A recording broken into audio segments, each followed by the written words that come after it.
जिसको हम प्यार का नाम देते हैं कि ये प्यार है, लेकिन वो प्यार नहीं, वो हमारी वासना है या फिर कहेंगे हवस है।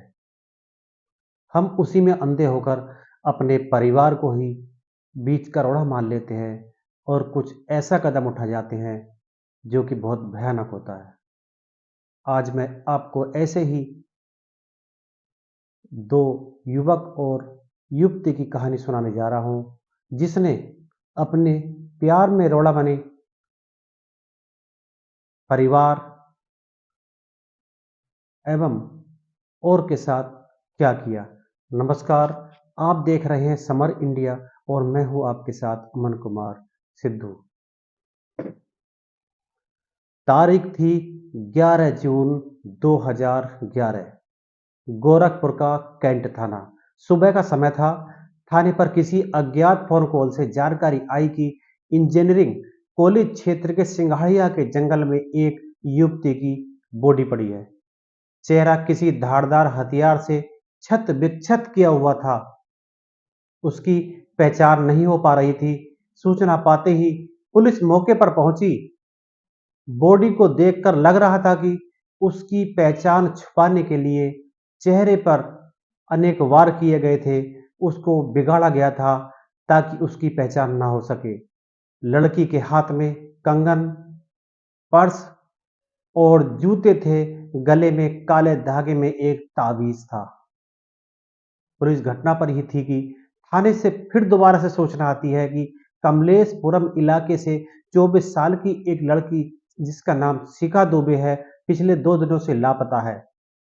थाने पर उसके पिता राम प्रसाद दुबे ने गुमशुदगी दर्ज कराई है।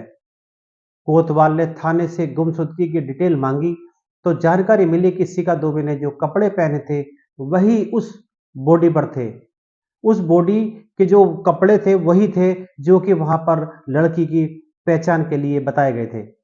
थाने से सूचना पाकर कुछ ही देर में पूरा परिवार मौके पर पहुंच गया। बॉडी देखते ही बिलख पड़े सभी परिवार के लोग। पिता ने बॉडी की पहचान अपनी बेटी के रूप में की। पर्स, जूते, ताबीज, कपड़े और सारा सामान शिखा का ही था। पोस्टमार्टम के बाद परिवार ने सबका अंतिम संस्कार कर दिया। गुमशुदगी अब बदल चुकी कि हत्या के रूप में। पुलिस मामले के खुलासे के लिए स्थानीय नेताओं का, जनता का दबाव पड़ने लगा कि अभी तक इस बॉडी का, इस लाश का पता नहीं चला कि यह किसने मारी है, यह लड़की का हत्यारा कौन है। पुलिस की पूछताछ में लड़की के पिता रामप्रसाद ने अपने मोहल्ले में ही रहने वाले दीपू पर शक जताया। जब पुलिस ने लड़की के पिता पर दाव बनाया कि आप ही हमें कुछ जानकारी दो, तभी आपकी लड़की के हत्यारे का पता चलेगा। पुलिस जब दीपू के घर पहुंची तो पता चला कि वह घर पर नहीं है। परिवार पर दबाव बनाने पर खुलासा हुआ कि जैसे ही शिखा दुबे की बॉडी मिलने की सूचना दीपू को हुई तो दीपू घर से भाग गया। पुलिस ने दीपू का मोबाइल नंबर लिया लेकिन उससे कोई भी अहम जानकारी हाथ नहीं लगी। इसके साथ ही पुलिस का शक और गहरा हो गया कि क्यों ना हो हत्या के पीछे इस दीपू का ही हाथ है। दीपू की तलाश में पुलिस ने उसके रिश्तेदारों के यहाँ दबिश दी। परिवार को थाने लाकर पूछताछ की गई लेकिन कोई जानकारी हाथ नहीं लगी क्योंकि उसका मोबाइल स्विच ऑफ था। घटना को 2 महीने बीत चुके थे लेकिन पुलिस की तफ्तीश वहीं की वहीं रुकी पड़ी थी। दीपू यादव का कोई पता नहीं चल पा रहा था। फोन बंद होने के कारण उसकी लोकेशन पुलिस को मालूम नहीं हो रही थी कि दीपू कहां पर है। आखिरकार पुलिस ने दीपू यादव के परिवार वालों और करीबी रिश्तेदारों के जितने भी मोबाइल नंबर थे सभी को सर्विलांस पर लगा दिया। उम्मीद थी कि दीपू कभी ना कभी किसी ना किसी से फोन पर अवश्य बात करेगा। जैसे ही वह फोन पर बात करेगा तो उसकी लोकेशन मिल जाएगी। और हुआ भी ऐसा ही। 2.5 महीने के बाद दीपू ने अपनी बहन को कॉल किया और पुलिस को तुरंत ही खबर लग गई। पुलिस ने उसकी बहन को उठाया, उससे पूछताछ की तो उसकी बहन ने बताया कि दीपू सोनभद्र में है और वहां पर किसी खदान में नौकरी कर रहा है। इस पर गोरखपुर पुलिस की एक टीम सोनभद्र पहुंची और दीपू की तलाश शुरुआत कर दी। जल्दी उसे दीपू का पता मिल गया। दीपू ने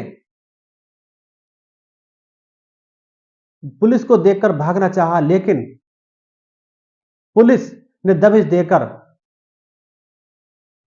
उसको पकड़ लिया।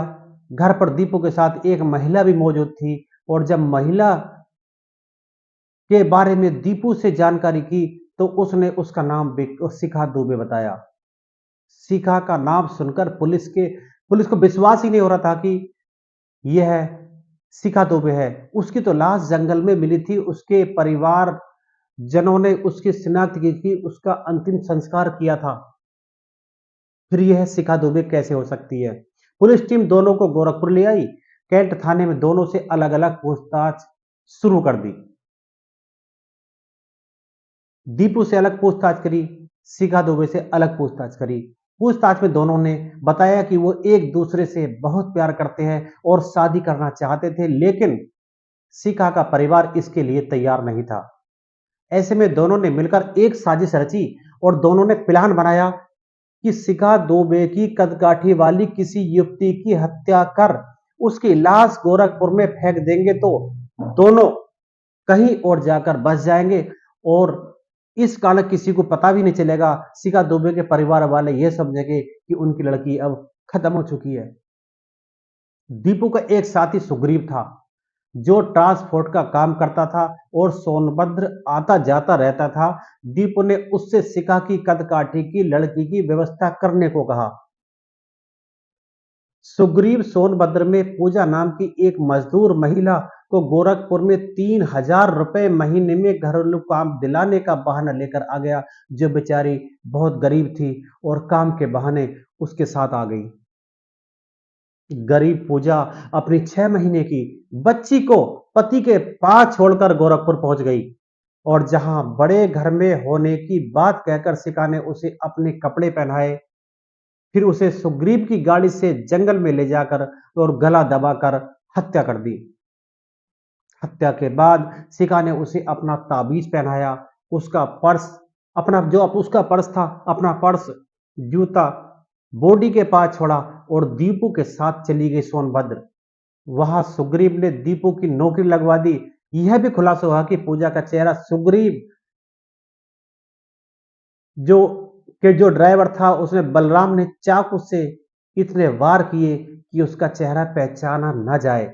यह जानकारी के बाद पुलिस ने सुग्रीव और बलराम को भी गिरफ्तार कर जेल भेज दिया। उनको भी पकड़ लिया। जो रिटायर आईपीएस राजेश पांडे हैं, वह बताते हैं कि शिखा और दीपू 7 साल तक जेल में रहे, क्योंकि कहानी 2011 की है। इस दौरान दोनों ने जेल प्रशासन से लेकर जिला प्रशासन तक को कई बार पत्र लिखा कि वे पति पत्नी हैं, इसलिए उन्हें एक साथ रहने दिया जाए, लेकिन ऐसा नियम ना होने से हर बार उनकी अपील खारिज होती रही और अब वर्तमान में दोनों जमानत पर हैं और गोरखपुर कोर्ट में मामले की सुनवाई चल रही है। जमानत पर छूटने के बाद दोनों की अलग अलग शादी हो चुकी है। अब स्थिति यह है कि जब कोर्ट में दोनों की पेशी होती है और जब दोनों कोर्ट में आते हैं तो दोनों की कोशिश यही होती है कि उनका आमना सामना ना हो। हालांकि हत्या का मामला अभी कोर्ट में चल रहा है। कहानी सुनाने का तात्पर्य है कि क्या प्यार किसी हत्या करके हासिल किया जा सकता है?